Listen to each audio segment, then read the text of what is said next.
I have serious Fourth Amendment concerns with some of the technology that is contained in those cameras, whether we have access to it or not. Because ultimately, we can't control anything that happens outside of our city.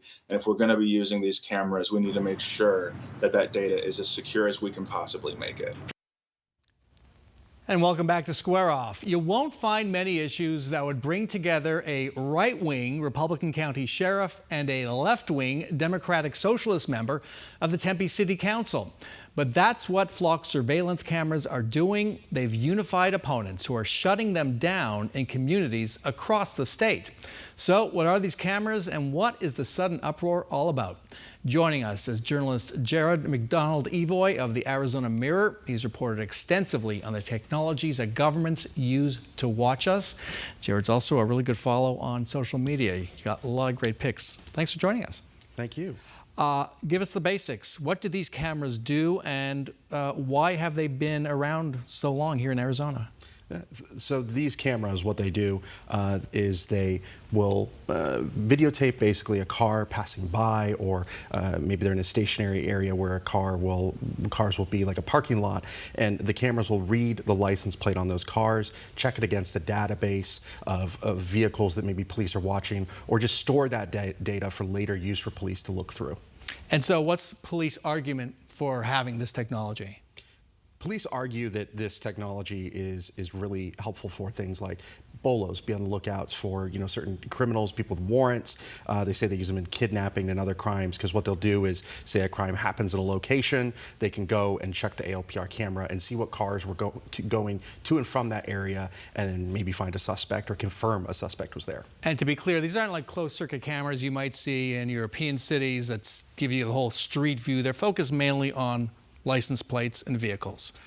Older models, yes. That is one of the controversies with Flock, though, is that these cameras can also be used more as a closed-circuit system. We've seen them be placed in areas where cars aren't typically, and that has raised a lot of concerns among people, as these cameras are powered by AI and are looking at things other than cars in some areas. So these have come before city councils all over the state, it seems. What are some of the arguments that opponents are making?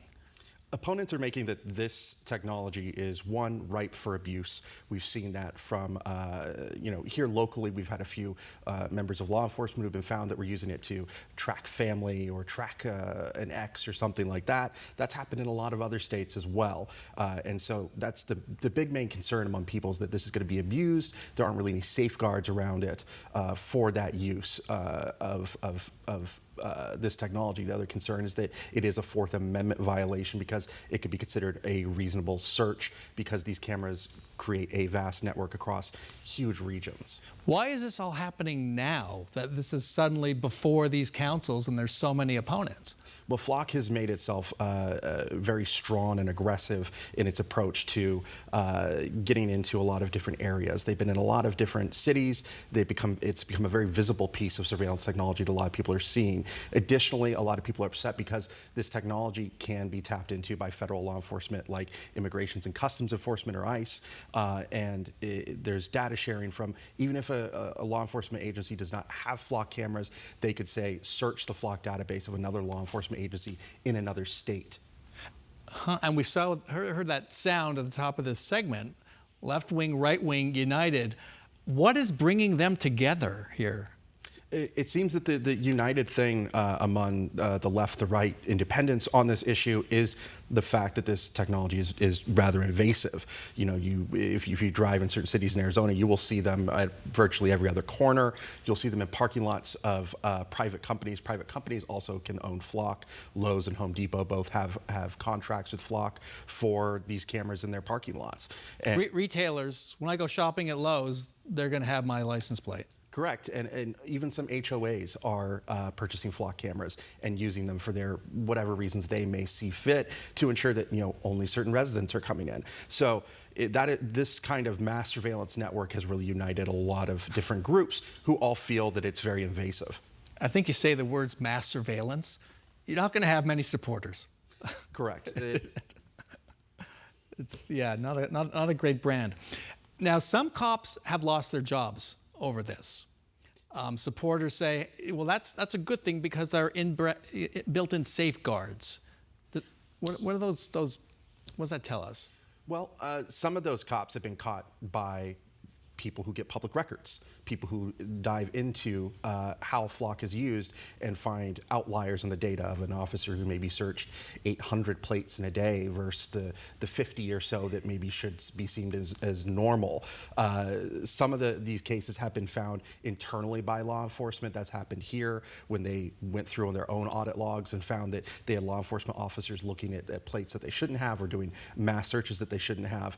But a lot of this information has come out through public record over the last few years. Additionally, with the abuse that we've seen, Flock's own internal system has an audit system that was not on by default, and they're starting to change that. So is that their main response to all these protests? Correct. Originally, Flock took a very hard stance. The CEO called people who were opposed to Flock domestic terrorists. He later apologized for domestic terrorists. Correct. He later apologized for making that comment.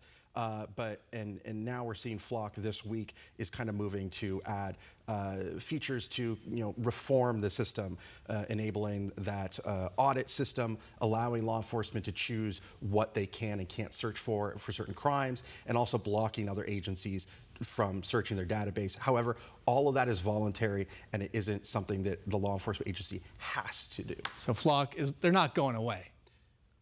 Not likely, and even if Flock does go away, there are other companies positioned to take their place. Axon, which is local out here, has their own version of ALPR readers and their own version of this kind of technology that I remember seeing that they have discussed putting on drones.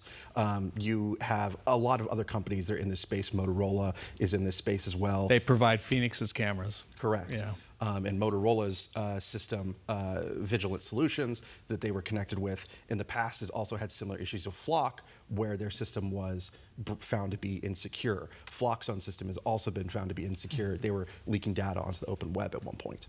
All right. Jared McDonald Evoy, thanks very much for joining us. No